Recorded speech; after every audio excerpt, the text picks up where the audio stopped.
with the butt do flap. that. Don't nobody do that. Do people still really wear long johns? With the butt flap. I like the ones with the butt flap. The easy access. Oh, okay. I'll let that one go. Okay. I'll let that one go. Yeah, now. The red flap one. Right, Yeah. I got you. Mm-hmm. Or size medium for whoever's listening. Right. Wow. It hasn't got all the way cold yet, but it's getting there. But I'll tell you this, I can deal with the cold better than I can deal with the snow. Like I'd rather be cold as long as I ain't got a shovel. Yeah, fuck that snow. The snow, the ice, the wet ankles, the wet fingertips. You know, everywhere you go, your motherfucking ankles got a squiggly white line on them because of the salt, right? It takes an hour and a half to get out the fucking house to get where you got to go, and it's only 15 minutes away, but it took you an hour. That's why I'm hearing it. So he did a little while in Denver. Yeah. And I don't pay attention because I've been to Denver, but I just don't pay attention. Of course, it's in the mountains, right? Mm-hmm. But he says there's no humidity there, so pretty much it's dry and the snow just dries up. So it's a different snow than really? For sure, like a Detroit where that shit just stays there. You know what I mean? It's there. I remember, I was working at Comcast out there, and I think in the morning, I think we got 6 to 7 inches that morning. So the morning crew had to work from home because they couldn't travel. By the time I went to work at 2:30, shit was dry outside. So I was mad as fuck though because I had to go to work. That, huh? Yeah, it's that fast. You were like, I'm gonna stay home. I'm getting a snow day on today. Bro, there's no such thing as snow day after 3 out there. The snow just evaporate. It's a no day. Right, it's a no day, exactly. And I love it out there though. It's quiet. It's kind of a little slow pace. It's a nice change. Yeah. You know what I'm saying? Yeah, it's real peaceful out there. It is. Been there. I think I've been there when I was a teenager and I was a kid, and it seemed very slow for me. It is real slow. It is. So it is. Yeah, for a teenager, you're probably bored as hell out there. Yeah. But for an adult, you're like, yes, man, this is where I want to be. Man, how many times I literally sat in the park and just looked at the mountains. Yeah, it's crazy. Not bad. Mm-hmm. That's what I do here. I swear. I've been here going on 3 years, and every time I drive down the freeway, I'm down the highway, I look off into the distance, and I'm just in awe. I'm like, these mountains look like a fucking painting. This is amazing.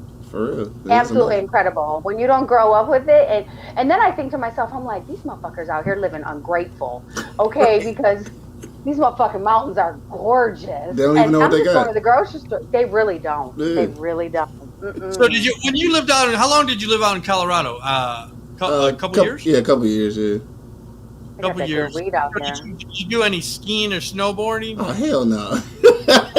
No, of course Black not. people don't ski. Hell no, you don't ski. Come on now. I did want to go to Aspen, and I never actually went to Aspen while I was out there, so I do actually want to go to Aspen. I'm not going to ski, but I'm going to stay at the ski lodge and get drunk. Yes, let's plan a trip. That's for sure. Fun. Hey, you know what? He just wanted to go. Hey, where are the white women at? That's why. They're in Aspen. Right. That's where they're at. Hey, where the white women at? Dumb. Come on, y'all. Don't make me cry these lashes off today. I will say this though, there are some very thick white women in Denver though. It's crazy.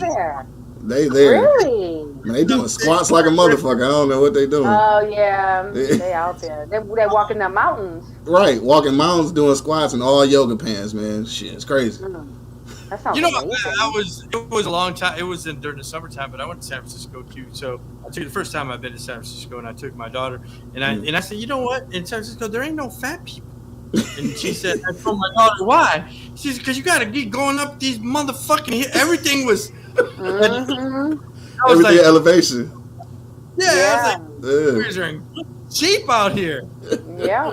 Ain't no fat people. Ain't no fat. Shit, I need to move to that motherfucker then. Yeah, but by the time you go, if it's easy to go do work going down the hill. I ain't coming home. You ain't coming up, huh? At the bottom. You know what? You said San Francisco, right? Yeah. You know what else I noticed there? And maybe this was just the places I went. They ain't got no seasoning or nothing on their tables. That's why they're skinny. Like you go out to eat, right? You know, you go out to eat and you got like seasonings and like sauces and shit, like all the, the toppings. They don't got no toppings on their table. I had to ask for all kinds of sauce. I was like, can I get some salt? They just looked at me like, oh, this fat bitch. Right? Oh, they don't eat food out there. Okay, I got you. They do. Well, they snack. Right. Snack. There's little portions. Right. Yeah, little portions. They're all plant-based. No sauces. Man. No seasoning. I'm like, motherfucker, you better put some seasoning on this chicken. Like, exactly. I was out there looking real fat.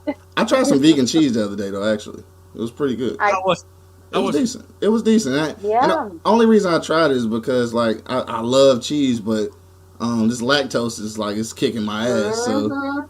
But I can't get rid of cheese, so I had to try some vegan cheese. It was decent. So you sound like me because that's my problem right now. I'm trying, but I fell off the deep end this week. But I've been trying to do plant-based. Extra cheese. So yes, but cheese is like the glue that holds my existence together, right? I feel you. Like 3 a.m. you need a snack cheese. You feeling down, cheese. You got a headache, cheese, right? Just get the cheese. All kinds of cheeses. I'm Italian. Like the snacks, the cheese options are endless. Right. But so I got like 6 different vegan types of cheese, and they got one called Follow Your Heart. It's like shredded mozzarella cheese. Yeah, I heard that one. It was fire. The only thing it doesn't do is it doesn't do that like gooey, melty. I was gonna ask. Yeah, it doesn't melt for real. Cow's milk. It doesn't melt the same, but it tastes really good. You know what else? I don't know if you like. Do you like feta cheese? Yes, and feta is not. It's not lactose though, right? Listen, so get that Follow Your Heart feta cheese. That shit was chronic. I was like, what the fuck? I felt guilty eating it. I'm like, okay, maybe this can't be fucking fake cheese. This is delicious. It's chronic. It was chronic as fuck. I'm over here like, get a spoon, try this. Right. Trying to make everybody eat it. Damn, I'm gonna have to look into that feta cheese. Yeah, shout out to the Follow Your Heart vegan feta cheese. Delicious. That's what's so Halloween just passed. So did you? How was your Halloween? Was there a lot of kids on the street in Detroit? What happened? Man, you know ain't no kids in Detroit. I don't even know why you asked that question. You know no damn kids in Detroit. But no, that was funny. I enjoy Halloween though, and because shout out to my sister, man. She went all out, decorated her whole living room to be like a haunted house situation. So we went over there. We ate food all night. This was Saturday night though, because people had jobs on Monday, so they couldn't hang out Sunday. So we ate all night, got drunk, watched scary movies and shit. That's how we do every Halloween. But I did notice on actual Halloween, I was out, and I did notice, like not in the city, but I did notice that people were trick or treating at night, and I was surprised. Like, it's like 7 or 8 o'clock. People were still out trick or treating because after a while or before, people started going trick or treating so early. It was like daytime when they was outside. But yeah, so people was out at night. I was excited to see that. It was like the kids was happy. Apparently, somebody found. I don't know if this was true. I don't know if y'all seen this like in the New York Times or something. They found like a sewing needle in somebody's Kit Kat or something. I don't know if that was serious. Like, who the fuck does that? Right, like, come on, we're past that. I thought parents would be like, "Don't eat the candy. Let's look at it first," and they would look at it, or you would back in the day in go to the police city. Department. Yeah, fire department. We used to have the mini stations in the different areas, and they would candy and shit like that. So, man, that had to suck. Detroit, though. You take your candy through a metal detector in Detroit. No, real shit. They used to dump out the bag and put it through the conveyor belt. Yeah. It's like like it was like TSA for the candy. It was TSA. Right. Damn. TSA for the candy. It really was. Standing there like, fuck. I did all this walking and now I gotta wait till tomorrow. Real shit. Yeah. Jesus. That's crazy. Who does that though? That shit. Speaking of Halloween, though, did y'all see the Halloween movie? I did. Yes. I heard it was trash. It was alright. I liked it. It was alright. They changed the plot. Yeah. So she not the sister no more? Correct. She wasn't the sister. That's weak as hell. How you gonna change the whole shit? That's what I said. I didn't understand it. I'm still not wrapping my head around that. Yeah, I don't like that. I guess part 1 and then the 2018, and then this one they linked together. But the other ones they all threw out. They threw everything else out. Okay.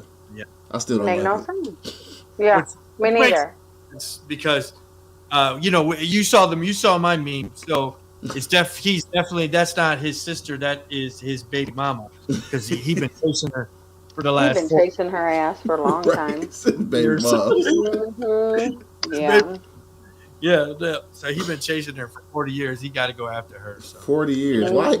And why is he? First of all, when did he learn how to drive? And why are you always getting in cars and shit? Yeah. Right. Who gave him a driver's license? Somebody taught him? Right. He been locked down since he was a kid. When the fuck did he ever learn to drive? Whatever, man.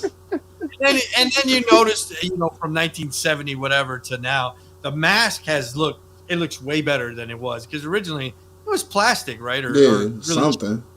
Yeah, but now it looks like it's part of his face. I know the shit looks spooky. I ain't gonna lie to you. That shit. It did. I will say this: I did like the gory parts. Sometimes you're like, oh, that was too cheesy. But I thought the gory parts were pretty spot on. Yeah. I was like, yeah, they came with it with the graphic stuff. I might check it out. It was good. I'm still not like I said, I can't wrap my head around the whole. That's not his sister. Like, what do you mean? That's what? When did this happen? Like, exactly. Right? I didn't get the memo. I still, and I'm refusing to accept it. The whole time I'm like, she lying. She have identity. She's having an identity crisis. Exactly. That's her brother. That's her uncle. Like, the girl, the daughter. Yeah. I didn't accept it. It's the only thing that made sense. Whatever. I don't know. Right. Mm-hmm. Yeah. So I invited. Thanks for coming on, Q. For sure. Coming on the show, man. We were talking off air, so he said he got me on the sound for 100 episode. He gonna get it. So I did email. Yeah, I'm gonna take care of that for you. Okay. I thought all that was taken care of, but apparently it's not. So I got you. Yeah, so that we good. So I met Q at AT&T, right in Roseville. For sure. Yeah. AT&T. Oh, y'all two were trouble fucking makers. I couldn't even imagine y'all both working together. Speaking of AT&T, shout out to Shemente. We had Shemente on the morning show the other day. She just wrote a book. Oh, did you? How's she doing? She's doing pretty good. Yeah, she also worked at AT&T with us. Okay, so, I caught your show the other day, so now I know who you're talking about. Yeah, for sure. Yeah, so she wrote a book, so we interviewed her. That was cool. So nice. What was her book about? It's a book about her life, but it's about parenting from two different perspectives, right? So basically, she wrote it like how you perceive certain things that your parents do, but they looking at it a different way. So like she wrote about her relationship with her parents and then her relationship with her kids, and then just kind of put those two together. Oh, so that sounds really. You gotta send me your info. I'd love to bring her on the show. No, I will. It's dope for sure. Yeah, for sure. Yeah, so we already doing our thing. He's selling. We were there during the inception of the iPhone. That was exciting. Man, right? I forgot about that. Back when people were stealing iPhones and shit. It was crazy. People going in getting 7 iPhones on their credit. Yeah, remember? Right? In and stealing phones. Credit. They was stealing phones, bro. That was crazy. Like trying to not activate them and shit. Like, come on, dog. Right, just holding it. Man, you know how many iPhones I sold knowing it was fraud? Like, fucking, I'm trying to get this money. Okay. Right. Give me a social, any social. Remember the Chaldean guy? He was selling iPhone. He was selling phones, but they weren't activated. He was selling like 50 to one guy, and they weren't activated, and they were all fraud. You know what I'm saying? Like they were, man. We were selling phones, business lines, and they were just activating to get a commission. Exactly. Yeah. Oh damn! Y'all ain't right. 50 at a time. Yeah, 50 activations. Like this motherfucker. You know what I mean? Yeah, that was your arch rival though. Yeah, no. We're doing like 350 activations a month. Yeah. Like, yeah.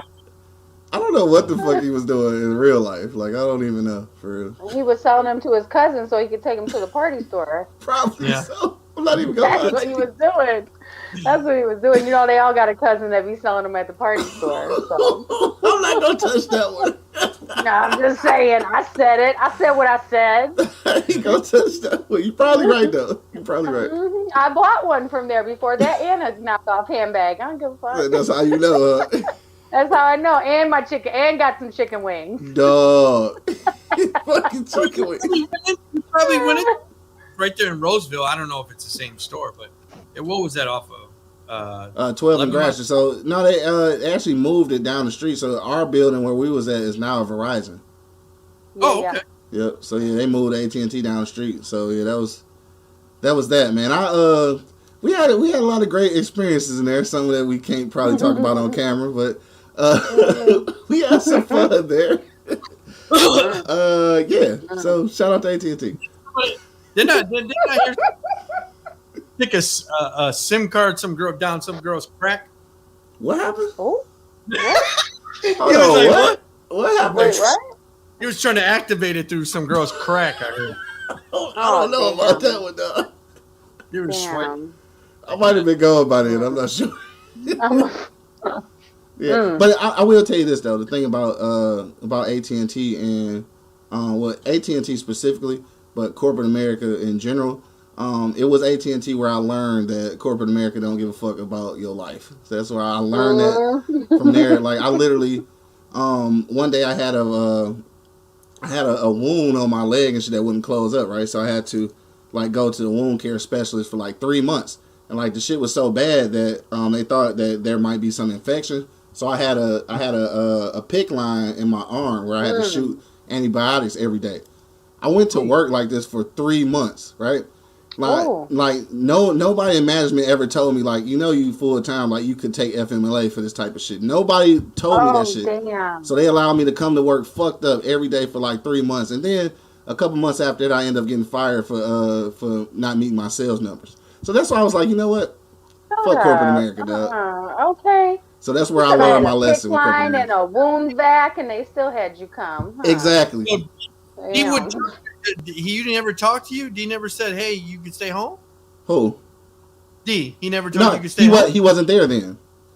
Oh, okay. He was gone by then. I see if he was there, because like he kept it real with us. If he was there, he'd have hit me like, bro, you can use FMLA or something. But like he wasn't there. We had got new management, and the upper level management had changed. It was all fucked up. Everybody was trying to get in where they fit in. So yeah, fuck corporate America. I'm just saying. So that's where I met Q. So tell me who Q is. I know he's wrote some books. He does a million podcasts. This is his third one today. It is third one today, though. We're trying to be like you when we grow up. Man. Yeah, since what? 2008? How long you been doing it? Yeah. So the podcast we've been doing since 2010. I've been writing since 2008. So, really, how it came about? Well, first of all, I guess we'll just start with the writing. In 2000, was that 4? I think it was. This was my last year in school, which took me 7 years to get out of school, like I was a fucking doctor. But by the time I got out, I needed an elective. And one of my electives was a poetry class, right? So I'm doing this poetry class, and then I'm writing shit and learning things about, poetic verse and shit like that. And like the teacher was a real poet, and like she used to pull me to the side and like give me pointers and stuff. And then I found out like I'm actually decent at this. So like after I got out of school, I'm like, I just want to write a book. So my first book was a poetry book. I wrote that and got like a little bit of a little bit of acknowledgement. I sold a few. So I was like, damn, let me write another one. So I ended up writing 3 volumes of my poetry book. One short story. I'm sorry, a 1-act play rather. And then my mom ended up passing. And that's when I was in Colorado. So the crazy thing about that is I came home basically a week before my birthday. My mom passed right in that area. So we ended up actually burying her on my birthday. And then I'm so sorry. You know what? Thank you. Thank you. But it was cool. I see you post your mom, her birthday every time, and you guys got that great picture. You guys, for sure. So I'm like, Yeah, that's my dog. So like, I don't have I don't have nothing. Like me and my mama we took it to the limit. Like we good. I don't have no regrets or nothing. So we was fine. That's awesome. Now what happened though? I ended up having to go back to Colorado, and like it's something. Obviously, this was my first time losing a parent because I still have my old man, and it's something about how a person grieves. Now I'm like 1,000 miles away from any family at this point because I'm in Colorado, and my way of grieving was to write this book. So I ended up writing a book about me and my mom's relationship, and I called it a letter to my mama. So that ended up being like the way I grieved. So I wrote that book, and like that actually did pretty well because it was a lot of people empathize with that. But so that's how I wrote that. And then finally in 2018, I wrote my first novel, which is called Those Brilliant Bastards. Which is basically a book about mass incarceration. So, Brilliant Bastards obviously is United States of America because they are brilliant at doing bastardly shit. So for real though, yeah. So that's how that happened. Now the podcast, crazy. In my neighborhood, there's a shout out to my man's Coke. We used to lift weights in his basement, and one day, one of my partners, actually Monk Money, my co-host, his little brother, was like, "Yo, we should do at the time, I guess it was an internet radio show. It's like we should do that." Internet. I'm like, "All right, bet." So I went to the crib and I Googled it, trying to figure out how to do it. So I was like, "We can kind of do it for free." So I started one, and nobody came. Right, so all these people talking about, "Yeah, let's do it," but nobody came. So I ended up doing it myself for like, I don't know, maybe 2 or 3 months. The worst shit ever. Like. I don't know what happened to that footage, but I hope it never comes back. So that shit was terrible. So then finally, that's when Monk came on, and then we started from there, and it just kept evolving. Like we were only doing audio at first. Like about a year into it, we turned to video. Then we started doing live streaming, and now we're doing 3 days a week, and we got 6 shows on the network. So it's grown pretty much, from the beginning. So shout out to my dogs though. I couldn't Monday, Wednesday, and Friday. Every Monday, Wednesday, and Friday, 10 a.m. dog. I couldn't do it without my niggas Monk Money and Angry Man. So shout out to them, dog, because they hold it down for me. I love that you wrote the book about your mom, and that's how you grieved. For sure. Tori lost her son last year, and I seen her choking up on camera. So I seen her; she was trying to hold it in. But that is awesome that you did that, and that was a way for you. Get that off your chest, even though you guys had great relationship. Yeah. You know what I'm saying? So that was awesome, man. Yeah, I mean, sure. that. I mean, for me, you just said that. I was like, that was Dear Mama's Tupac right there. You put it for real though, for real, yeah, for sure. You put it on paper. You know what I'm saying? Yeah. So that's awesome, man. So you're doing 3 shows a week. You're doing shows with Doc Miles Dixon. Yep. So you're doing shows. When did that partnership? So I know Miles. I know he made a comment. I know him longer than you. Since the 90s. Did you meet Doc? Doc. Funny story about Doc, man. This was crazy. It was 2006. Again, I was with my brother. Shout out to Angry Principal and one of his homeboys. We was down at Sweetwater. So 2006 is when the Super Bowl was here in the city. So we're down at Sweetwater. He went to the restroom and he walked past Doc and Melissa Talbot, right? So shout out to Melissa, who's one of the directors from McGraw Ave. They partners. So they were talking about looking for writers or something, and he just happened to walk past and he was ear hustling. So he came back to the table. He was like, "Yo, they over here talking about writers. Like, you write, right?" I'm like, "Yeah, but I ain't never wrote for like TV and nothing like that." He was like, "Dog, go introduce yourself, right?" So I'm like, "What the fuck? No!" Like, he like, "Dog, go introduce yourself." So I went over to them, introduced myself, and we got to rapping about them needing writers, and that's how we met. I started doing some magazine work for him. I wrote a few articles there, and then that's how our relationship started. So that was back in 2006. And then coming down to now, I've always like stepped in when he was doing podcast stuff, and then this most recently, the morning show was just kind of like fit my schedule. So I was just like, you know what, I do Monday, Wednesday, and Fridays, but on my off days, my off mornings, like I'll pop in on you, and then it just turned into a thing. That's awesome, man. Yeah, that's so. Kind of one of your book is your book's available on Kindle. Oh yeah, for sure. It's Kindle, Amazon, all of that stuff. You can How did they find that? Yeah, I was gonna say you can type in you can type in the title, but the easiest thing, you can go to my website. That is www.flipside-ink.com. That's FLIPSIDE-INK.com, and then all the books will pop up there. Yeah, I remember Doc was doing. They were doing comedy skits on public access back in the 90s. Yeah. What was Switchplay TV? Yeah, Switchplay. Mm-hmm. Yeah. They've been doing media way back. Yeah, that's a throwback. Yeah, that's a throwback. Switchplay, yeah, that's crazy. Yeah. It's talking about bringing it back. Oh, is it that? That'd kind of cool. That'd be dope though. It was It was like Detroit's Saturday Night Live. Yes, it was too. It was too, for real. Yeah, shout out to my dog Doc, man. He doing his thing. Shout out to Doc. Shout out to Sweetwater's wings too. I ain't had a Sweetwater wing in so long.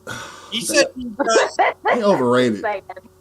Really? I love that rub. Maybe I've never been there in a few years, so maybe they were better when I was there. So he told me he did like 58 podcasts. How many are you involved in? Over there or just? Yeah.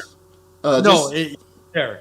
Yeah, over there. Just the two. So, the morning show, the Rise and Grind show, and then Girth, which is the men's talk show on Tuesday nights. Yep, that's just those two.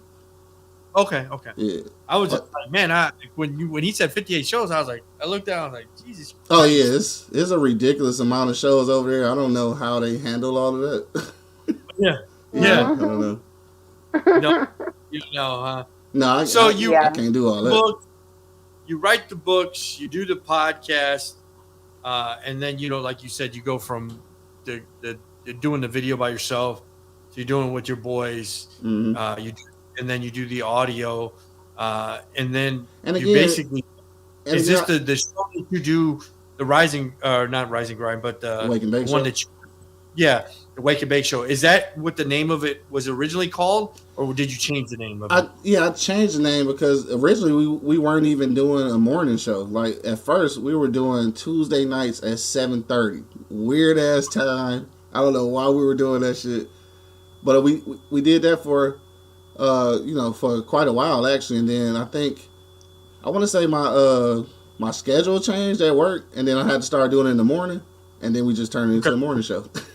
And then we called it Wake and Bake because we always getting high, so that's how that works. Right. I watched that the other day too. I was like, oh, they look like they're having fun. Oh yeah. You guys just talk about whatever, correct? Whatever. Yeah, just whatever's going on. Like today was hella random. Like I had a completely different topic, but in my group text, shout out to my man Ryan. He was talking about back in the day when his homeboy got jumped by a bunch of people from PDQ. I don't know if y'all remember PDQ. Put him down quick. That was a little gang shit on the east side. Put him down quick. Yeah. He's from the east side. So, okay. So you know what I'm talking about. So yeah, I know. For sure. So he was like, he was more concerned with whether he was gonna die or not because he still had his old video game that he had lent to him. So I thought that shit was funny. So then I started thinking, like, what is your top 5 like video games? So we started having a whole conversation about video games this morning, which was random as hell, but we had fun with it. So that's cool. Yeah. Topics usually just come out of nowhere. Okay. Yeah. But what I was gonna say real quick though is, again, I want to reiterate this for real. Like all of my dogs that do the show with me, all the ones that's not on camera, all the ones that's like a part of the situation and may not be here all the time.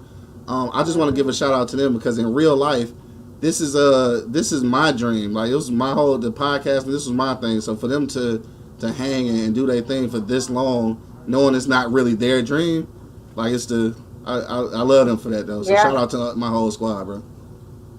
Shout out, big, amazing for sure. Big shout out to them for sure. We've been doing it for over a year now.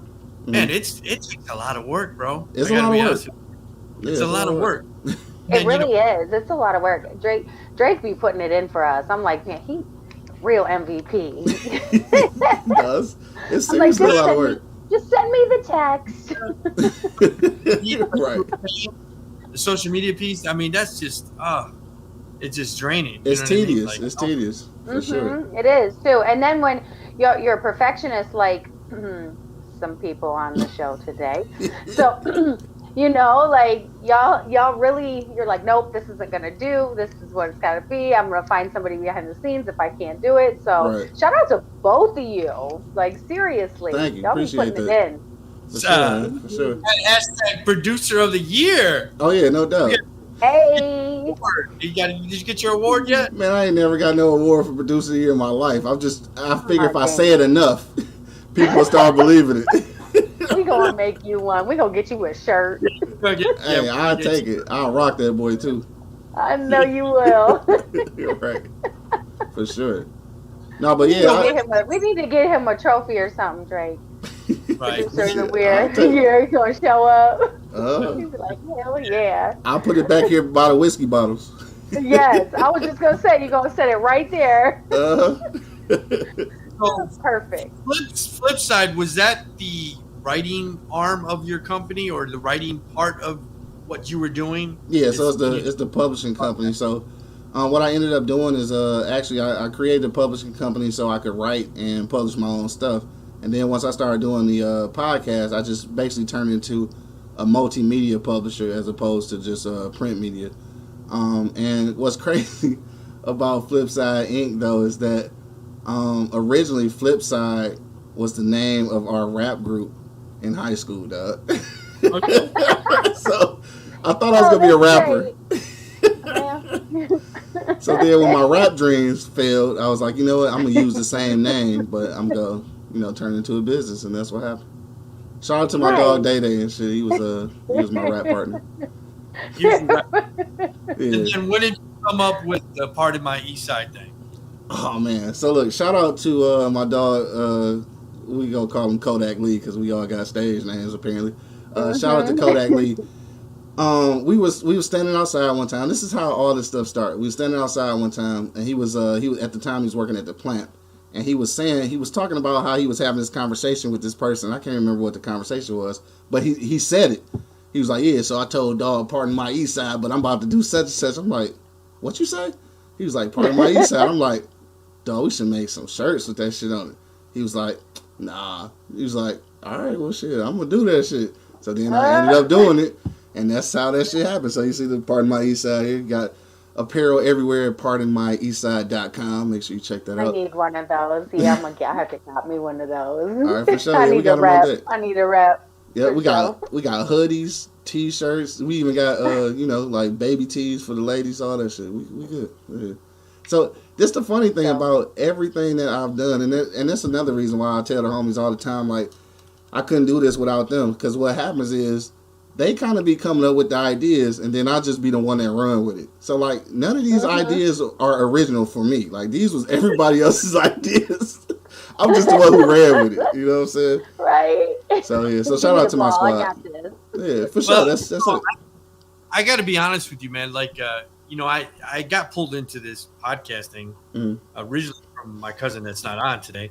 Okay. But, when I first started, I was texting him like, what do I got to do? So shout out to, like, I know you say it's a fake award, but I got to be honest with you, man. I saw you how you were doing it, and I was like, man, how do I do this? How to do that? So, shout out to Q, man, for, laying the groundwork, trying to help me going. For sure. So for sure, man, I appreciate that.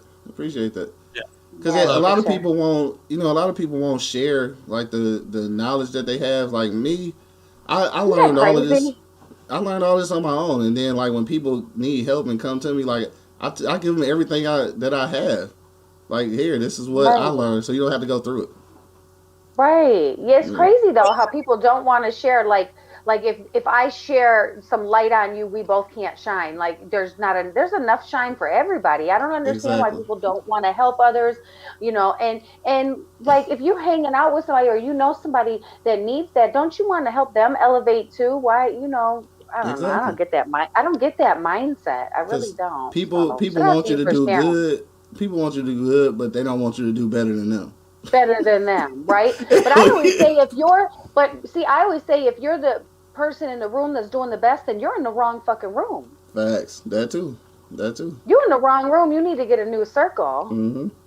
Just like when I seen y'all up here for the 100th show, it was like I was so motherfucking proud. It was like it was my 100th show because I remember when like you started at 0. I mean, obviously, like when you was asking me like what program you should use and like what cameras and what mics and shit. And then bam, here we go doing your 100th show, like a live show that you came all the way to Detroit to do. Like that's classic, bro.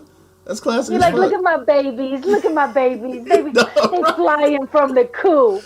Go on, fly, little bird. Exactly. I was proud. Like, damn. That started you were like from a proud daddy. That's for awesome. Real. Thanks, Dad. I got to be honest with you, Tori. She's the one that provided all the decorations and the food. So I didn't really get to eat that stuff, but I heard it was the bomb. Dog. I was so. The chicken salad sandwiches, bro. I heard about them. I had about 8 of them bitches, bro. Fire. That shit was fire. Fire. Shit was fire. Fire. You know what's funny is I didn't have one during the show, right? Because I didn't want to eat during the show. But afterwards, I had one. I was like, damn, these little motherfuckers are delicious. Oh, delicious, dog. Damn. Where did you get it from? Just a local. Give it up. Just a local deli that's by my mother's house at 13 and Hayes. See how she didn't give up the name though. No, It was saved up for the next show. Hell yeah, that's my little fire. That's my little fire. You're right. I gotta keep that in my pocket. Keep the chicken croissants in my pocket. You know, coming back because we coming back. Well, they were on a croissant. Yes, dog. And the croissant was so fluffy and shit. Oh, God. I don't want to talk about it no more, dog. He said yes, dog. They were buttery. The croissant was just the right amount of soft and buttery and fluff.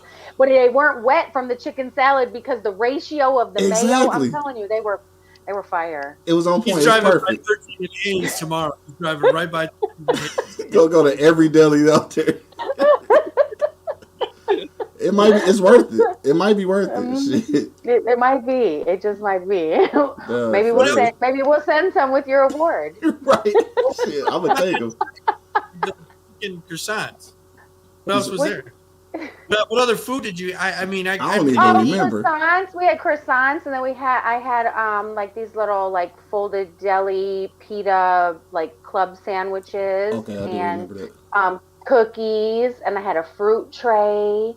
I had assortment of cookies. I had, water, green tea, and some what is that? Not vitamin water. What's the other one? The other one. That shit was good too. Body Armor. I had some body armor. Whoever wasn't on the mic, they were in the kitchen. We had birthday cake. We had all kinds of stuff. Birthday cake. And everybody, it was Saturday morning, so everybody was a little hungover from the night before, so they were tearing this shit up. Man, I had about 20 cookies too. They were good, weren't they? Cookies good as hell.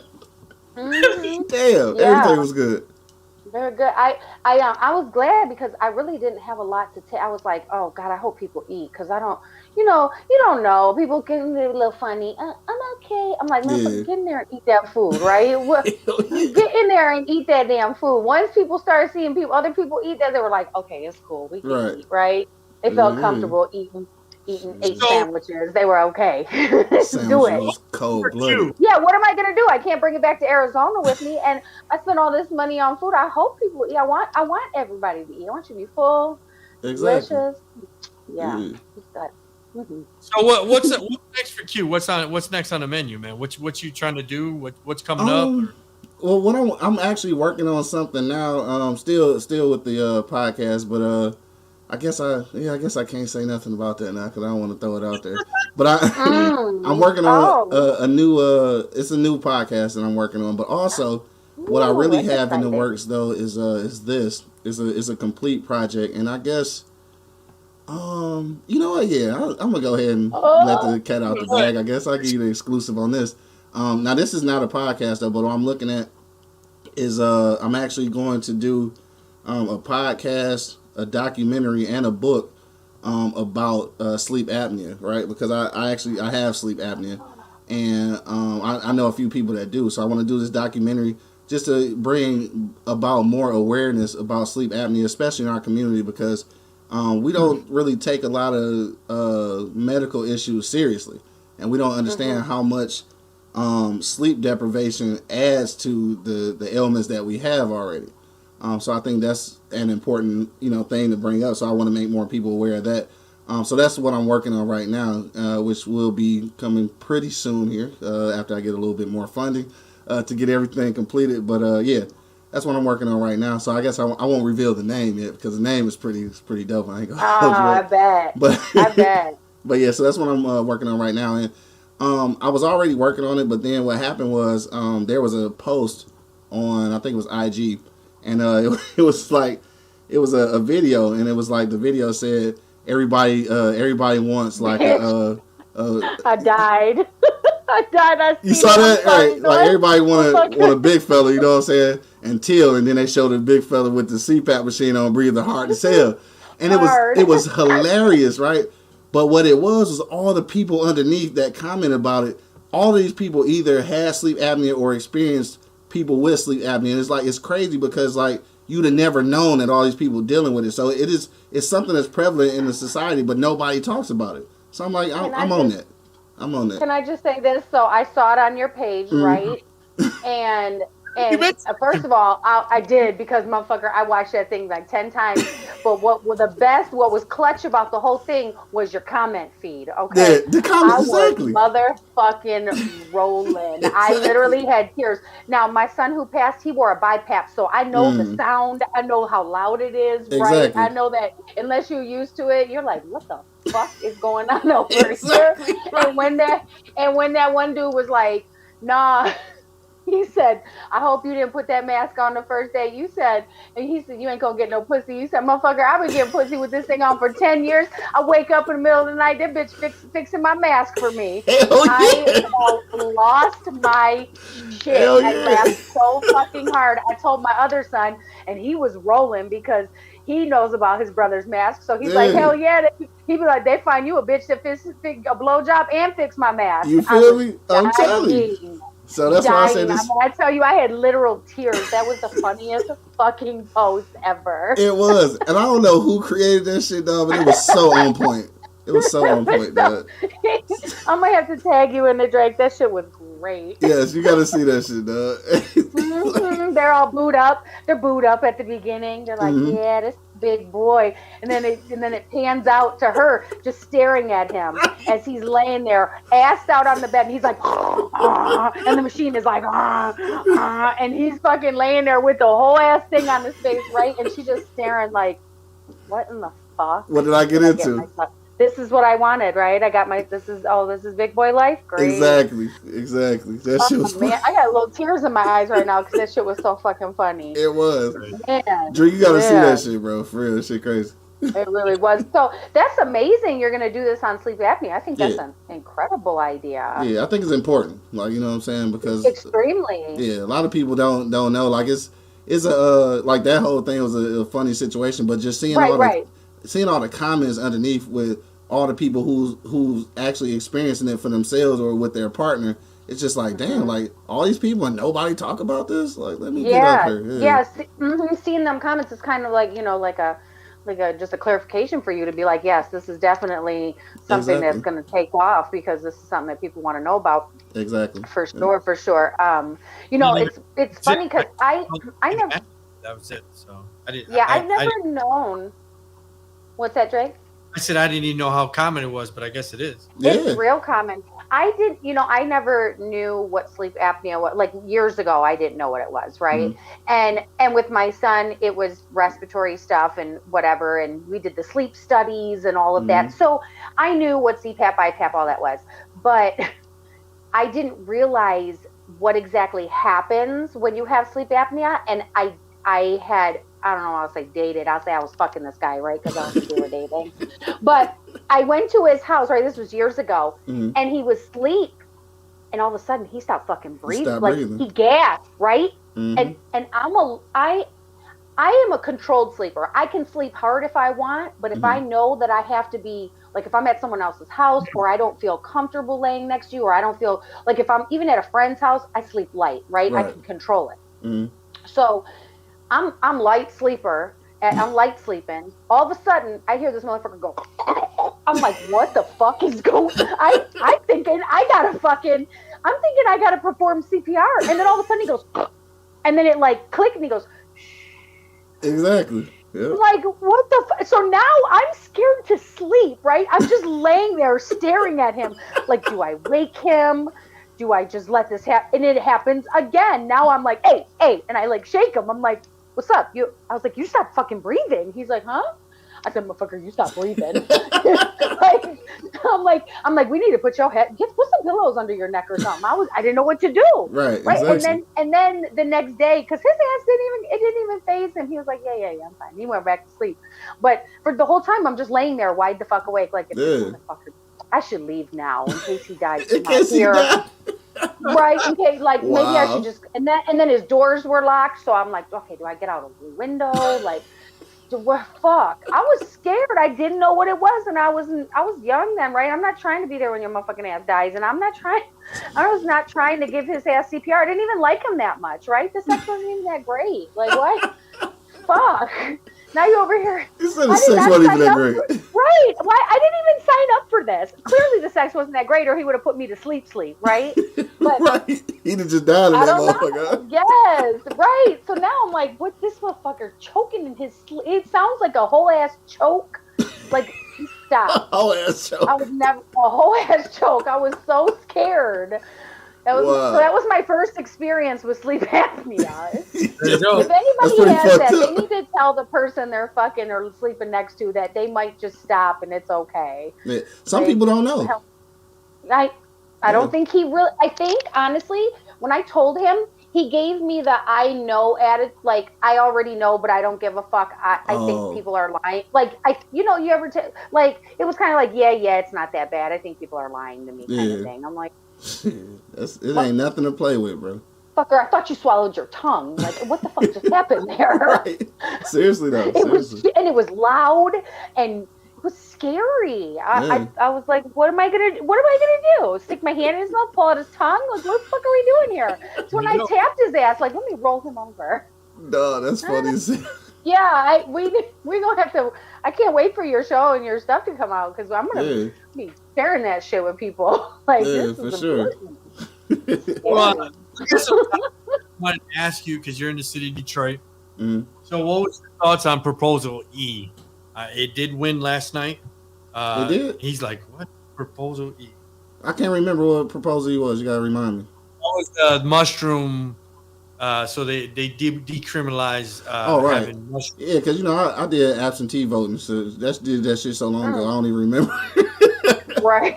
I'm like, for real, like, I did that shit because I was too lazy to stand in line. But it's because this is the same one that passed that was like in Utah or some shit, right, or wherever that was at. Right. Yeah. First of all, let me say this: I've never actually taken any mushrooms, so I don't even know the extent of what it do to you.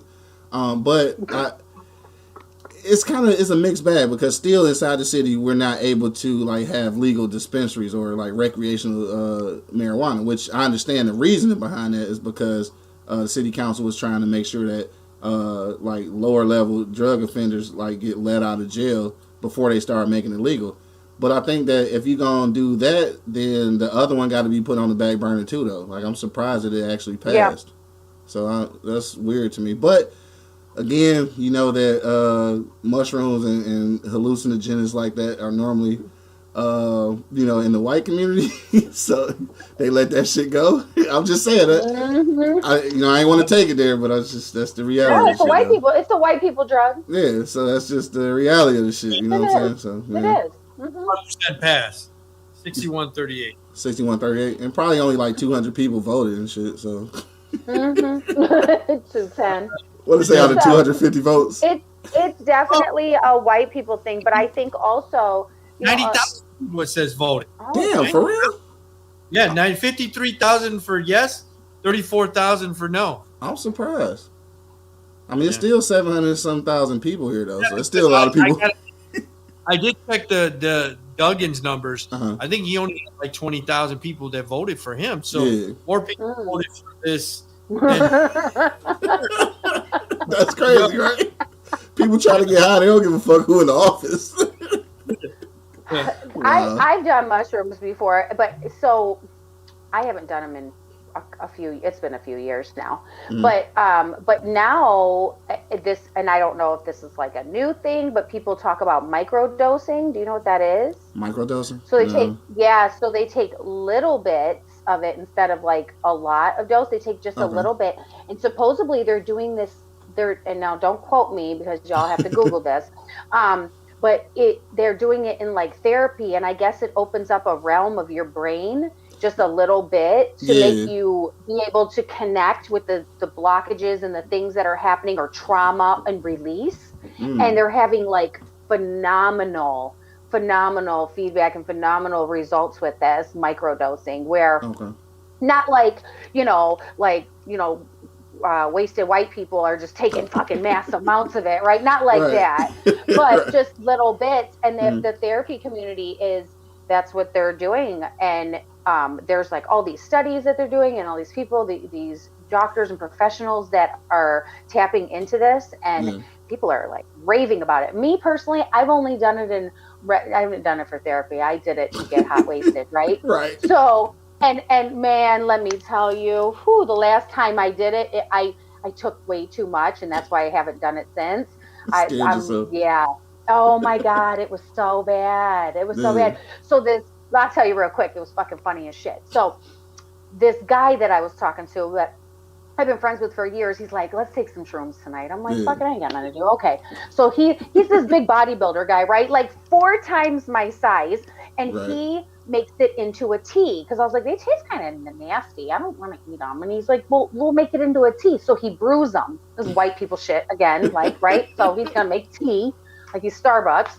So he goes ahead. He's a barista now, right? So he makes them. We drink them. I'm eating some like Cheez-Its with it, thinking like I don't know why I was eating Cheez-Its. But so I do that. Next thing you know, about a half hour goes by, and I'm like, everything funny. Now I am laughing my ass off. But then it quickly went from laughing to, I looked over at him. I was like, why do I feel this? Like, did you try to kill me? And now I get in this defensive. Paranoid. Right, I'm paranoid. So then I'm like, I'm hot. I start taking my clothes off. Now, next thing I know, I'm naked, right? I'm naked, and I'm like, what the fuck did you do to me? I'm talking to his dog. I'm laying on the living room floor, rolling around with his dog, begging his dog to save my life. I call my cousin because I'm like, oh yeah, it was my cousin's in California, right? And he at the time was in pharmaceutical school. So I'm thinking, I'm so high. I'm like, my cousin's a doctor. He's in pharmaceutical school, right? He's only in his 20s. I call him and I'm like, I took some shrooms, and laughing, and he's at a party. He puts me on speakerphone for everybody to fucking hear me at the party, right? Clowning me. And I'm telling him, I'm like, please don't let my children find me naked if I die. This is where I'm at, right? And I'm crying. Like somebody come put some clothes on me and shit. Man, and the guy's like, are you okay? I'm like, I need clothes. You tried to kill me. And he's like, who are you giving the address to? The fucking police? I was like, my cousin in California. Man, I ain't never touched mushrooms again. This shit was crazy. The next day, his friends were calling me, made fun of me. They recorded me. I was begging them, don't let me die naked. I kept saying, so that's your biggest concern. Like, I just don't want to die. Yeah. Like, if I die, make sure my kids know I had clothes on. That's what I was saying the entire fucking time. Like, cause that's the first thing they gonna ask. Like, did mom have clothes on or no? Did mom have clothes? Right, because that was my concern. So that was my bad mushroom experience. Yeah, so. And I've heard stories like that, and that's why I haven't done it. I'm afraid. Yeah. Shout out to Proposal E. What was it called? Fuck. Proposal E. Right. Yeah. That's crazy. I've had good times, but that was not a good time. That was a bad time? That was a bad time. That's too funny. That poor dog. It was a little French bulldog named Louis. Louis got traumatized. Yeah, fuck Louis life listen, up. me and Louis, we bonded that night. He was like, so. Dad, there's a naked girl on your living room floor. I don't know what's going on. She keeps asking me to save her. Right. Too funny. I wish I could hear what the dog was thinking. Like, oh man, I could just imagine. Man, that's hilarious. He's like, man, this girl's crazy. She got nice tits though, but this is nuts. Right, so everything is out. Right, what was in them Cheez-Its? Right. That's too funny, dog. You over there fucking looking on your nipples and shit. No, I didn't let that happen. Okay. He looked scared. Right. He was like, fuck. My fault. You say what? He's like, I'm not licking her. Whatever she on, I don't want no part of that. Facts. So I asked you off air. So this was on the 30th. So it was Friday. Mm-hmm. So Colin Kaepernick says comparing playing NFL to literally slavery. That was his thoughts. And I want your thoughts, what you think, because I know the Colin Black and White is officially on Netflix. So, and that's his story about getting into the NFL and stuff like that.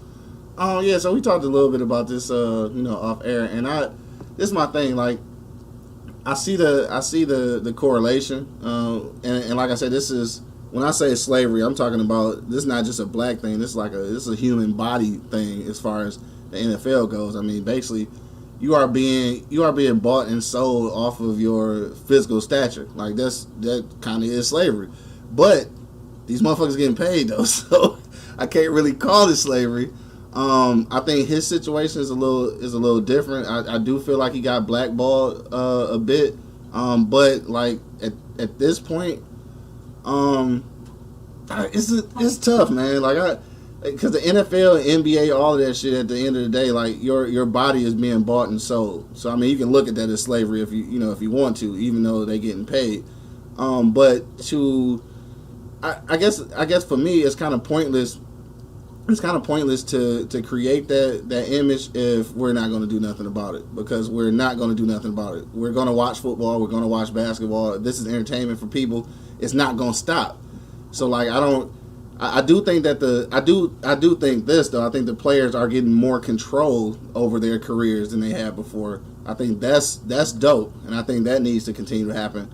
But outside of that, I mean, the sport is still going to exist. So like, what do you do from here? I guess is the real question. Right. Yeah. But yeah, I fuck with Cap though. Yeah, I fuck with Cap. I fuck with what you call it too though. Kyrie, like he don't want to get the jab. Fuck it. He's like, don't get it. Like I know people saying like he being a selfish teammate and shit like that, but if you don't want to do it, just don't do it, though. Like he's still a human being at the end of the day. Like that's shit. You get to make your own decision. He put in all the blood, sweat, and tears to get to where he at. If he don't want to do it no more, shit, don't do it. Like who am I to tell this man to do some shit? But he's sitting at home making $17 million no matter what. That's my problem. Yeah. He's got a guaranteed contract. So do you think if he was not having a guaranteed contract, because he's not, let's say he was in the football, because football doesn't have a guaranteed contract. Exactly.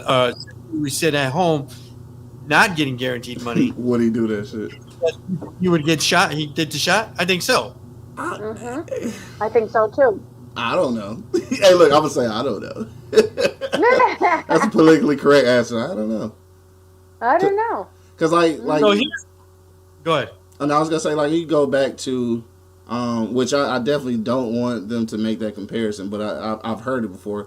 You go back to Ali and shit, like not doing the draft thing. Ali honestly took a hit, like he wasn't making no money, and he wasn't gonna be able to like fight again. So that was a real risk. So I don't like when they try to make that comparison, because like don't do that. That shit ain't the same. Right, it's not the same. Exactly, but at the end of the day, I don't know. I guess we can always speculate that if he wasn't getting a check, like he would probably go ahead and take the jab. But like, if the way I look at it, like, I guess I don't care for real. Like, like let him be in control of his body and his career. Like, if he want to fuck it up for himself or the team or whatever, or if he think his belief in not taking the vaccine is strong enough to do that, then do that shit. Like, I'm not gonna speculate whether he would do it or not. Like, if he wasn't getting a paycheck, like. I guess at the end of the day, I just don't care enough, because it's people's personal like decisions. Like I can't sway that. You know what I'm saying? Because I don't want nobody swaying my shit. Like, if I ain't want to do it, don't fucking ask me questions about it. I just don't want to do it. Here's the view. This is what they were talking about, the NFL slavery comparison, but here you go. Oh, okay. Go into the NFL. I've been covering the NFL for 25 years. Nobody forces these guys to play. They go into I thought that the way that it was introduced in the Colin Kaepernick thing was, it is his story. Kneeling was part of his story. I give Colin all the credit in the world for taking a stand, and I support free speech 1,000%. Mm-hmm. But I thought comparing it to the slave trade was a little rough. It did the trick. It got a lot of attention about this special. But these guys enter willingly. They are the most well-cared for people. Yes, they play a hard sport, and every one of them, black, white, Latino, whoever is playing the sport, will tell you how much they love it, and they're willing to do it, and they make a damn good living. Now see that I can't agree with. That some of that I can't agree with. I mean, yes, it's true that a lot of people, especially you've been playing since you was 9. I mean, obviously you're doing anything for 30 fucking years. You love doing it because you crazy. You crazy. But I can't say that they are the most well taken care of, because if that was the case, these motherfuckers wouldn't be out here killing themselves and shit with the CTE shit. So you can't tell me that they the most well taken care of. That shit ain't true. Like I don't want that shit to be believed. That shit is untrue. Ain't nobody checking for these motherfuckers after. No, they're cash cows. Exactly. Exactly. So when she said that, cows. I was with her up until that point. Everything else, I was like, yeah, you're right. They making these decisions, but well taken care of. Come on, dog. You can miss me with that shit. That's bullshit. No. Right. Now, physically, meaning like, oh, they have trainers, they're getting massages, they get first class, they get, they get the best hotels. Yet mentally, they are not taking care of the best. Exactly. If anything, they push their mental health to the side because suck it the fuck up. You're getting paid. Exactly. You get on the fucking field. You're made of meat, right? Get out there. Just like to move it away from football just for a second, like just like old girl, the gymnast, right? When she said she mentally couldn't handle, like they was fucking heckling her, like bro, like I thought mental health was so important. You know what I'm saying? Right. Tell motherfucker don't want to do it. That's right. Tell motherfucker said, hey, I need a mental break. Then they're like, what? Blah, blah, blah, blah. Then they want to throw jabs at her. Exactly. And I was very proud of her for standing up for herself. Yeah. And she set a precedence for everybody else who was going through that. Mm-hmm. And that's hard to do. And I had said before, because you think you got the athlete who's not only dependent on themselves and their body, right? Because that's their machine, is their body. Exactly. Your mind and your body go together, but now you got your teammates, you got your coaches, you got your family. You don't know what your family you don't know what their family is going through. Exactly. You don't know if they're the meal ticket for their parents or their sister and kids, and or if they lost a sibling and now they have to go through this while they're dealing with it. You just don't know, it's just them. So to be able to say, no, I need to put my fucking foot down. I need to take a break. Exactly. I need to step back for a second. And to bring it back into football, did you guys see what happened this morning? Oh, the dude with the Raiders killed somebody in the car accident. 100 miles an hour. Yeah, like 156 miles. They said they clocked him at 2.5 seconds before the crash at 156, and the impact was at 127 miles per hour.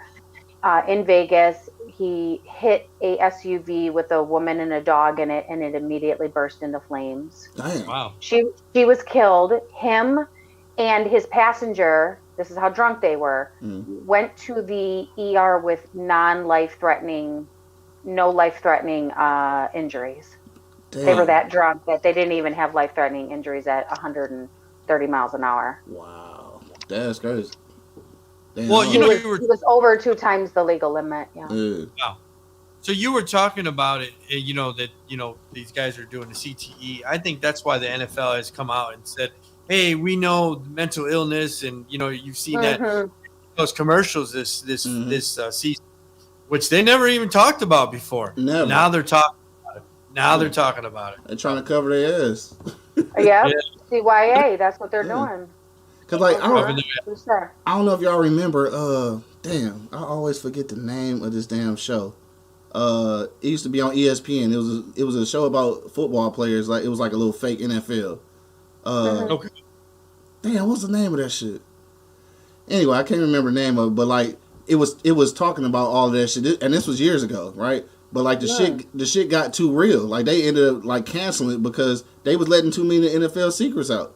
Like these dudes like losing their mind and shit and beating up their wives and taking drugs and drinking and shit. Suicide. Exactly. And like how the league and the teams wasn't like really having their back. Like the NFL was like, oh hell no, you gotta take this shit off because like take this shit off. You telling our secrets right now. Hell yeah. You telling our secrets for sure. Damn, I wish I could remember the name of that shit. I think the first time I ever heard about it was in wrestling. Yeah. When the wrestlers, they fucked up, and the wrestlers were experiencing it, and you know they were killing themselves, they were killing their families, and like family, remember? Yeah. Family. Yeah. That's crazy. Yeah, the entire family. That I wanted to talk about, and I'll let you go. So, I watch Bill Maher. Big fan of Bill Maher. I fuck with Bill Maher. Masculinity. He had a guest on the other day, and he said this guest is saying masculinity is gone from men. Is it toxic or heroic? And I'll play this real quick. It's a little bit long, but your new article in the Atlantic is about toxic masculinity. Well, it's about heroic masculinity. Okay, but fighting the idea. Yes. I mean, there's another thing that parents, I think, around the country are concerned about. I've read this in schools, is that boys are sometimes castigated for basically just being boys. It's just awful. We've had this wonderful change in our culture where it's, we get it. It's great to be gay. We're way ahead on trans issues. We're way ahead on women's issues and feminism and all that. But then if you get a little boy and he, wants to run fast and he wants to kick things and he wants to jump, toxic masculinity, and he likes stories about heroes. There was just a big article in the New York Times. Some woman is saying, I'm really concerned about my 3 sons. They like stories about saving the day. They like playing video games where they can be a hero. That's called heroic masculinity. It's a real thing. So I'm gonna cut it right there. But so what's your thoughts? Do you think society with this cancel culture, do you think we are watering down, I guess, this generation, this millennial generation, the generation that, is just born to, I guess like 15 or 20, do you think society is watering down and say, no, hey, we don't want you to do that. That's being a real man. We want you to be, you know what I mean?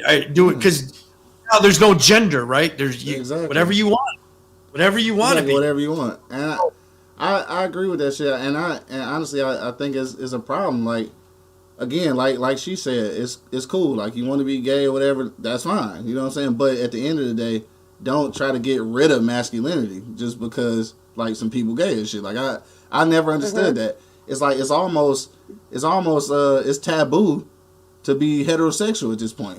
You know what I'm saying? Like it's like being gay is what you have to be. And again, like you choose. And this is, I guess I'm skating the line by saying this because some people feel like you're born this way, but I say you choose a lifestyle. I'm not sure about that. That can be debated, I guess. I think you're born that way. Yeah. Like I said, that can be debated. I'm not sure, but even... I don't think everybody, I'm sorry to interrupt, but I don't think everybody is born that way. But I have family members who I know that I've been like rocking with. We were from the jump, right? Yeah. Who when they're sneaking at 5 years old at my house trying on my girl clothes, right? Yeah. And I'm like, oh, it's okay, right? Like you ever, I don't know if you've ever met like a child before where they got a little softness to them and you're like, oh, right? Or a female child where like you meet a boy and you're like, oh yeah, her son a little, he's definitely gonna grow up to be gay, right? Yeah. You just know, but they don't know. So I do believe that you can be born this way. It's not something that, but I do also believe that there are other people that are so jaded from the other sex that they choose to say, what, fuck it. I'm done with men. I'm with women now. Right. Fuck this shit. For sure. And another thing too, like, and I guess this makes sense. Like it made sense in my head, but I'm gonna say it out loud and shit. I think it's not a great thing to get rid of masculinity like the way that they are, because at the end of the day, even a gay man can be masculine though. So like why try to take away like it's your gender. So like if this is the gender that you're trying to be, like I say, there are some masculine gay dudes. Like it just really is. Yeah. Like, so why are you trying to get rid of masculinity? Extremely masculine. Exactly. Extremely they play masculine. football. They play football. Exactly. So I have one that a cousin of mine dated, and he was my son's football coach, and nobody knew but me, and my son knew, and he still he was like the toughest guy we knew, right? He a man's man, and, right? But he he didn't let everybody know, because not everybody at the high school would have accepted him that way. But there, I agree with you when you say don't try to take the masculinity away. The one thing I do not agree with is the the fine line where they say, oh, it's masculinity, or the line, I don't like the boys will be boys, when they do kind of a abusive or toxic kind of action. So it's a fine line, because does that make sense what I'm saying? Yeah, that was saying, oh, boys will be boys, and they're doing some fuck shit that your daughter shouldn't accept. Right? Oh yeah, no, that's those real. things. Yeah, those things. Don't put that on boys. Nah, because then they turn into wife beaters after that. Whole ass wife beater. Society is, before you were heterosexual, they put you in this box. Now they're trying to take you out of this box, but you gotta be this way. You can't be this way. Yeah.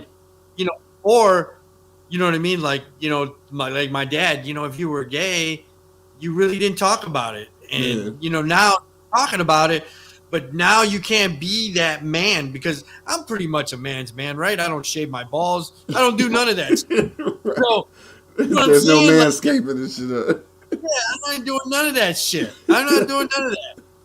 You know what I'm saying? So I'm a man's man, right? So am I looked on funny because I you know what I mean? Like, I don't fit in that society box no more? I mean, yeah, damn near, because it's funny because it's kind of double-edged, right? So people in the community and shit want to be recognized for who they believe they are and who they feel like they are. But if you're not a part of that community, it's like you don't have those same liberties. Like, you don't get to be proud of your heterosexualness. Like, you don't get to say nothing about it, because if you do, then now you're gay bashing, or like you're homophobic. Right. Like, I don't have to. If I say like, dog, I'm not feeling the man on man shit. Like, I think that shit is gay, right? If I say that doesn't make me homophobic. I just don't like the shit. Like, that don't make me scared of it. I just don't like the shit. Right. So it's just like for me. Like, you got pig feet. I don't like fucking pig feet. Like, I'm pigophobic. Like, what the fuck? Like, I don't know. Man. This shit just, it's crazy. No, I've been to a gay club, right? You know what I mean? Like, yeah. Does it make me feel uncomfortable if guys are like right next to me making out? Yeah, but it doesn't make me homophobic. Just, you know what I mean? Right. Like, yeah. I'm just not with that shit. Right. Yeah. I'm just. Yeah. Hey, I mean, whatever you want to do, that's that's on whatever you, want right? to do. Exactly. Yeah, that's on you. Yeah, that's on you. So, and look, while we talking about this really quickly though, I seen a new picture of Dwayne Wade and his son, bro. Like, I just have to say this, dog. So when it comes to kids, oftentimes they may have made a decision, or they may have been born a certain way, but I'm still gonna feel like if I got a son, I feel like if he's gay, just be fucking gay. Like, I don't think you got to be wearing dresses and lipstick while you 12 and shit. I think that's a decision you can make later on, bro. You can be gay all you want, but like, why you gotta transform yourself into a whole girl and you're not even a teenager yet? Like, relax. Like, just be gay. So, I'm gonna fuck. So I have my daughter. She was friends with somebody that was struggling with her identity. Even when she was a girl. Okay. She wanted to be called Dave. She wanted to be. So she was, and when my daughter would approach me, she was young, 13, 14. Yeah. And she would ask, I thought, and I would say, I understand that she's struggling with it, but I think as an adolescent or early teenager, I think those are decisions that should wait until you're an adult. If you want to transform as an adult, that's fine. But I think as a child, I don't think you should be doing that stuff. You know what I mean? Like, be a girl, and when you're 18 and you want to dress up like a boy, that's fine. Yeah. You know what I mean? I think your mind can't even, to be honest with you, that can kind of, compute it and say, well, I don't know what I am. So, yeah, so when you say that's definitely, I've had conversations with my. Yeah, Yeah, because like if you like girls, like if you into girls or whatever, you know what I'm saying, that's fine. Like you can be gay. Like I don't want you to not be who you are. Right. But like, why you gotta just transform? Like I that part, I feel like you shouldn't make that decision for yourself until you're old enough to really know what's going on. Cause like you can be gay, like hey, you like the girl, like it's your little girlfriend, but you're not about to be a boy. Like you know, you make that decision later on. Like I'm gonna continue to buy these dresses, little girl, get your ass out of here. So I didn't know that is the boy as a little girl. You say what? He's dressing up his boy as a little girl. Yeah, I'm talking about with the dress, lipstick, full set of nails. Like, bro, this is a lot. Like, dude ain't even old enough to know what's going on. Yeah, he's kind of young. I definitely, like, going back to the gay thing, I firmly believe that people who are born this way, they know, right? Or they don't know, so they're struggling to figure it out. Mm-hmm. And I know that it can be very heartbreaking and it hurts to not be who you want to be. You're kind of living a lie, right? So during this time, I can kind of empathize with him a little because you don't want your child to every day feel like I feel like a girl inside and I'm a boy. Mm-hmm. Like I definitely firmly believe that that's a feeling. Now, I do agree with you on the part about the age. 12 years old is still, your mind is still fresh. You know, if you feel you like boys or girls or whatever it is, definitely explore that. You let's talk about it. Let's acknowledge it. Mm-hmm. The transforming, I think 12 is still kind of young because, like you said, your mind isn't even grasp it. I had a baby young though at 15, and I know at 15, even though I didn't know everything, right? We all think we know everything. Mm-hmm. I feel that there's a huge difference between 12 and 15 and 16, right? I feel like that's the time that your mind develops a little bit more. You really know, okay, this is sort of the direction that I want to head. So the transformation part of this young, it's still, it doesn't sit well with me, full on nails, lipstick, all that. But I wasn't even allowed to wear fucking nails and lipstick and all that shit till I was in high school anyway. Exactly. So 12 years old, this little motherfucker getting to wear all this shit because he said he was a female. Like, exactly. Your 12-year-old daughter wouldn't be doing that much. Yeah, no, you're doing too much. Put on a pink t-shirt and some little tight jeans. You'll be fine. You'll be fine, right? Exactly. You'll be fine. You'll be fine. You got in this subject. So I know a couple gay guys, and I know that they knew they were gay, right? Mm-hmm. Ever since younger, but they had to make sure, they had to validate it. So they slept with a couple women, and they said, I'm not, I don't like you. Yeah. You know what I mean? Like some of them even have children with women because they have to validate it or they have to hide it from their family. Right. Either like, I don't like pussy, I don't like the way it smells, I like dick. Yeah, no problem. Right, no problem. So, no problem. But I'm saying, you think that when you were saying from 12 or whatever, you think that as a boy he should go through his teenage years and make sure and validate that to make sure before he makes this transformation? I think that, and I don't quote me, so if there's anybody in my gay, lesbian, trans friends that are watching that want to inbox me and tell me or call in, I feel that the difference between gay and trans, I feel like trans is you feel that you are supposed to be a certain person, like a different sex. Right. Gay, you're attracted to the different, like I know a lot of gay guys, they love being men, right? They're flamboyant or they're manly. They know that they want to be men. They don't want to be women. They don't want to be women, right? I think trans though is a different hormonal feeling that you don't even feel like you're in your right body. Like I am not a man. I am a woman. I have all the woman hormones. I look at things like a woman. So I think that that's where the difference comes in. I don't think that sowing your oats or fucking men to see if you like women, all of that. I don't, when you're trans, I don't think that that's really the bottom line of the attraction. Am I saying this right? Yeah, it's not it's more of who you are than what you're attracted to. True. I got you. And I agree with that. I want to ask you this though, since we do have a lady on the podcast. So Savage Kitty, I gotta ask you this: does it make you as a woman feel any kind of way about that though? Like, because trans women trans women, that's when dudes turn into women, right? I just gotta make sure I got the terms right. Yeah. Do you feel some kind of way about that because like they get to be women without going through the shit that you had to go through as a woman? Like, do that make you feel some kind of way though? I've always been curious about that. Not really, because I'm secure with who I am, so it doesn't really bother me.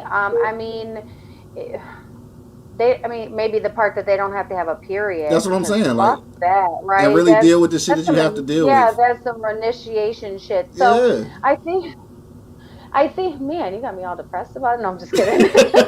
Damn, maybe I do feel some type of way about this. It doesn't really, me personally, I know women it would bother, or it does, that they don't like. It doesn't really bother me. I think the only thing that maybe bothered me was when the sports thing was, a big topic, and these trans women who were men biologically were playing women's sport. Yeah, I that's think fucking unfair. It was biologically unfair. That's unfair as fuck. I think that itself is just absurd, and I my children played sports. I've been around lots of athletes. Women and men are biologically not chemically made the same. Exactly. So to say that just because you go by Karen instead of Ken anymore doesn't fucking mean that that's who biologically your insides are made of, and you're just made differently. Exactly. You have the advantage. Exactly. Now, that's unfair. Yeah. So that part, but the going through all the other stuff, I think they go through things that I don't have to go through, right? I don't have an identity crisis. I don't worry about who I am. So I think the trade-off is a little, different, but they still have their own issues that they have to deal with. And I mean, even down to like being accepted by somebody you really like that doesn't know that you were a man before. Like, that's a huge, like, what if these women out here, man, whoo, they are, I'm like, some of them are deceptive. Right? Like, whoo, boy, you don't know. So it could be anybody you go out with where this female is just fucking incredible looking, right? And sounds like a woman, smells like a woman, got all the implants. They got breast implants, but they're a chick with a dick. You don't know. Surprise. Hello. Yeah. Hello, got a little trick or treat. Surprise. Right? What do you do? Here we go. What do you do if that happens to you? What do you do? Like, personally? Yeah, when you're feeling, and maybe she had it taped backwards, right? So you didn't know. You were rubbing a little on the thigh. I mean, everybody does a little rub test, right? The little brush pass. Yeah. I got them feeling. What if you do? And she's like, let me do, surprise, and she got a whole ass dick, and her dick bigger than yours. What do you do? What do you do? Oh, you gonna put the sauce on it right there, like, and the dick bigger than yours, little nigga. Yeah, put a little sauce on it. Let's talk about it. Bro, what do you do? So first of all, I would like to say that I'm not gonna kill her. Like, I would like to say I'm not. Right? I'm not sure. Been kissing all night. You rubbing on her tits. Y'all been holding hands. You have public boot up. I'm not sure that I won't kill her, but if I make it past that point where I don't kill her, then I'm just gonna have to like. That's a tough one. Cause I really feel like I'm a killer. Like, I really feel like I'm a killer. Right. You know what? I'm to a point where like my circle is who my circle is and shit. And I think at this point, if I get past the point of not killing her, I'm gonna tell them like, dog, did you know that this motherfucker ended up being a dude and shit? Cause like these my people, they not going nowhere, and they know that clown on you though. There's gonna be a really big joke at you. It's for sure. It's gonna be a joke on myself because I'm gonna be mad as fuck. Like, how did I let that happen? Right. But I've seen some pictures of some of these motherfuckers, man, and they look like women. And sorry, some women are making it hard because some women are wearing too much makeup now. And so some of these dudes is really looking like y'all out here. You feel me? So Yeah. It's tough. It's tough. Mm-hmm. But yeah, man, I know so many of them where I'm like, damn, I look ugly. That's fucking beautiful. Right, they be knowing how to do it. Ugly.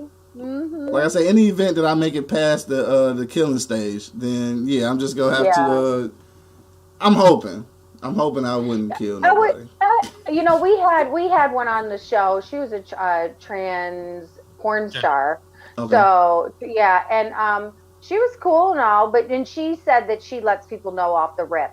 Yeah. But you got to think that's got to be a huge, you know, stress for people too, because I'm digging you, we're doing the texting thing, we're chatting, and then I got to let you know that, you know, I got a dong. Yeah. You got a big cat. I got a big cat. I got some cat.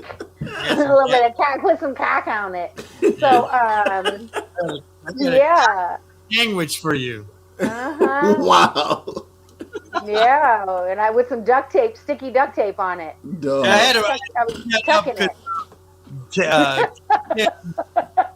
Just announced partner for 11 years that he is gay. So I got the cock meat sandwich. So that was an easy interview. Cock meat sandwich. So Carol and Kumar, that guy, he came up. He's gay. Oh, really?